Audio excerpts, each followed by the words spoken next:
My brother selflessly gave me his kidney, calling it an act of love, and for months he took pride in what he had done. But something changed, something he refused to talk about. His warmth disappeared, and one day he looked at me with a pain I couldn't comprehend and said, "I wish I never did it." Not long after, the shocking truth came to light. But before we start, smash the like button and make sure to subscribe if you haven't, and hit that notification bell so that you won't miss any new stories. Right after the surgery, my brother Evan was beaming with pride, often joking, "We're connected for life now, sis," as he patted his side. His energy was infectious, and I was overwhelmed with gratitude. He visited me every day, always wearing that big, unwavering smile. Our days were filled with stories, treats, and his constant reassurances that everything would get better. A few months later, I began to notice a change in Evan. His once bright eyes had dimmed, and he often seemed lost in thought. When I asked if he was okay, he'd offer a faint smile and quickly change the subject, as if brushing it all aside. Our conversations, once overflowing with laughter, had turned awkward and strained, with silences stretching longer than ever before. I'd try to reach him, "Evan, something on your mind?" hoping he'd finally open up, but he'd only nod or respond vaguely, never truly letting me in.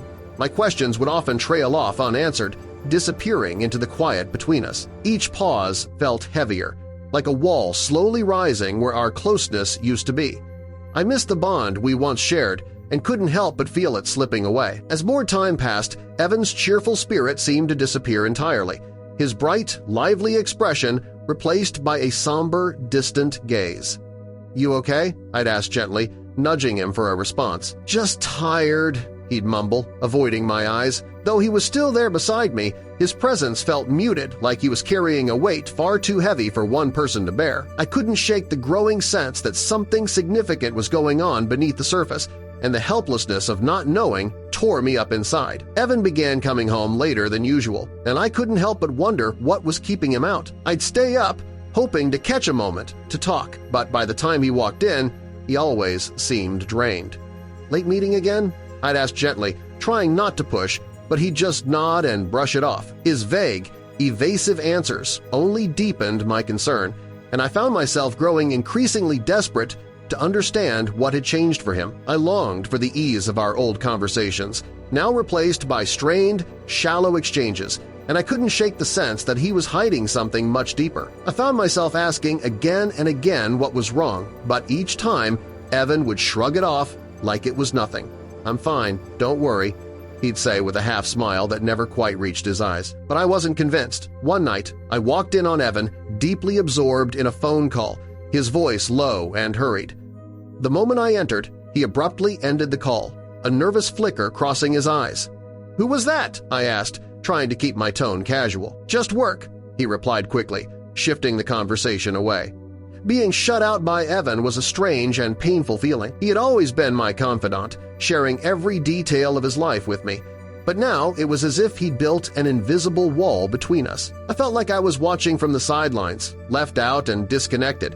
To take my mind off Evan's strange behavior, I reached out to Sarah, my longtime best friend. "Want to hang out?" I texted. "Totally, let's catch up," she replied, her usual bubbly self. Being with Sarah felt effortless, like slipping into a favorite pair of worn-in jeans. We took a walk in the park, laughing over old memories and, just for a little while, forgetting the weight I carried from home. Over a cozy dinner with Sarah, I finally opened up and spilled everything. "Evan's different now," I said quietly, picking at my salad. "He's distant." Sarah's face grew concerned as she encouraged me to keep talking. I shared how Evan seemed to be drifting away, leaving me anxious about the bond we once shared. "I hate feeling this disconnected from him, like I'm just here guessing," I admitted, feeling a wave of relief as she nodded in understanding. It felt good to finally share the weight I'd been carrying alone. "Maybe he just needs space," Sarah suggested, always the voice of reason. "Boys get weird sometimes, just give it time." But no matter how much I wanted to believe her, I couldn't shake the worry gnawing at me. "I know, but something feels off," I admitted, stirring my drink absent-mindedly. Her advice made sense, yet that uneasy feeling lingered like an unwanted shadow, refusing to fade.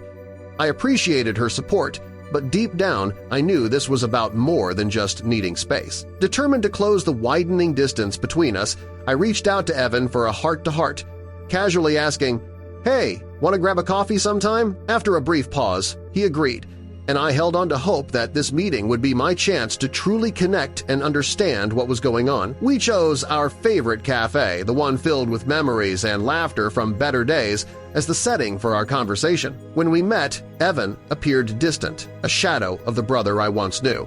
When I asked how he was doing, he mumbled something about being busy. I tried gently pressing.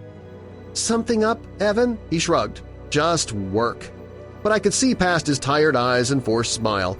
It didn't match the light-hearted brother I once knew.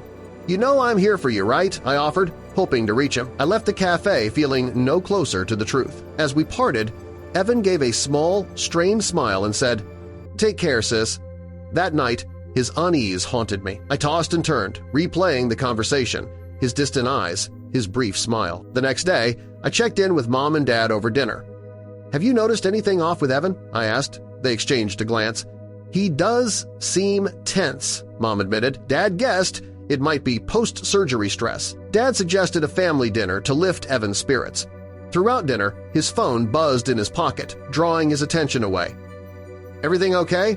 I asked. He glanced at the screen and muttered, "Yeah, just work stuff." Every time Evan avoided our questions, the weight in my chest grew heavier. I couldn't understand why he was shutting us out, and the more he distanced himself, the more determined I became to figure out what was really happening. One afternoon, the usual clank of the mailbox drew my attention, but a strange envelope addressed to Evan stopped me. No return address. The handwriting was unfamiliar. Curious, I placed it on the kitchen counter. Uneasy but hopeful it might reveal something. It felt like the start of a new puzzle. When Evan saw the letter, his face went pale. He grabbed it quickly, like it might vanish. I needed help. That's when I called Mark, an old friend of Evan's, and someone I trusted. If anyone can help me make sense of this, I thought, it's him. I filled him in, hoping he'd noticed something too, but he hadn't spoken to Evan in a while. Still, he agreed to help. "These letters might be the key," Mark said one evening. We both knew they were central to whatever Evan was hiding. We began by discreetly speaking to Evan's colleagues and mutual friends, keeping our questions vague. "Have you noticed anything different about Evan lately?" we'd ask. Most replies were non-committal, but they echoed the same concern he'd grown withdrawn, no longer the cheerful guy they remembered. Then came the breakthrough. "Look at this," Mark said, handing me a document. It was tied to Evan's city-related accounts. Someone had been tracking his movements, his routines. My stomach turned. "We need to be careful," Mark warned. This wasn't just a personal struggle. Someone else was watching Evan, and the truth behind those letters was bigger than we had imagined. Discovering that Evan was being followed left a cold knot in my stomach. He had no idea someone was watching him, and it was clear now this was more serious than we feared.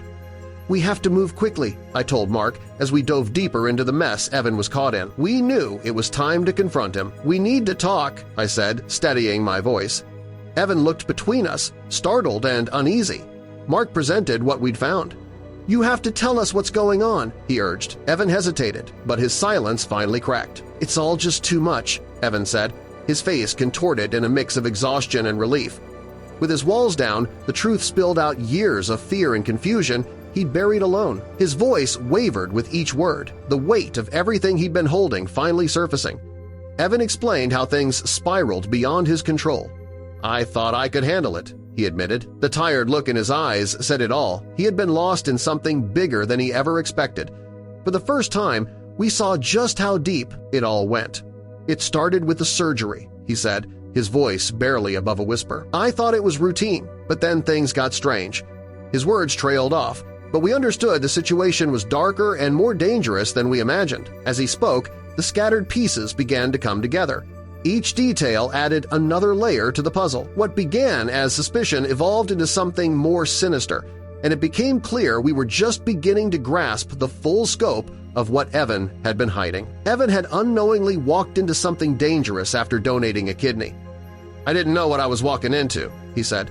"The donation had been exploited by an underground network. They used it as a cover," he explained, his disbelief and hurt clear. What was meant to help someone had instead pulled him into a nightmare. It became clear he wasn't keeping secrets out of shame, he was protecting us. "I didn't want to put you all at risk," he said. He'd been shielding us from the fallout, shouldering everything alone. My heart broke, but I understood his fear. "I'm with you," I said firmly. Evan needed to know he wasn't alone anymore. We started planning how to get him out safely and legally. It felt like navigating a minefield, but for the first time, we faced it together. The silence was gone. Now there was trust. The next step was clear. Involve the authorities. Let's see what they can do, Evan said, wary but ready. It was our best hope of ending this. Evan agreed to cooperate, despite the risk, determined to help bring the ring to light. With the investigation underway, our priority was keeping our family safe. We have to protect everyone, I reminded myself. Though the threat lingered, we stayed close, united. Evan's trust in the police gave us a clearer path forward and, for once, a sense of control. The police are on our side, Evan said, a trace of hope returning. His cooperation became crucial. Step by step, we began unraveling the lies. For the first time, we could see an end to the storm. As time passed, life slowly returned to normal. We've come a long way, Evan said one day, his voice heavier but free. The scars reminded us of what we'd faced, but they also proved our strength. Together, we had survived, and finally, we had peace.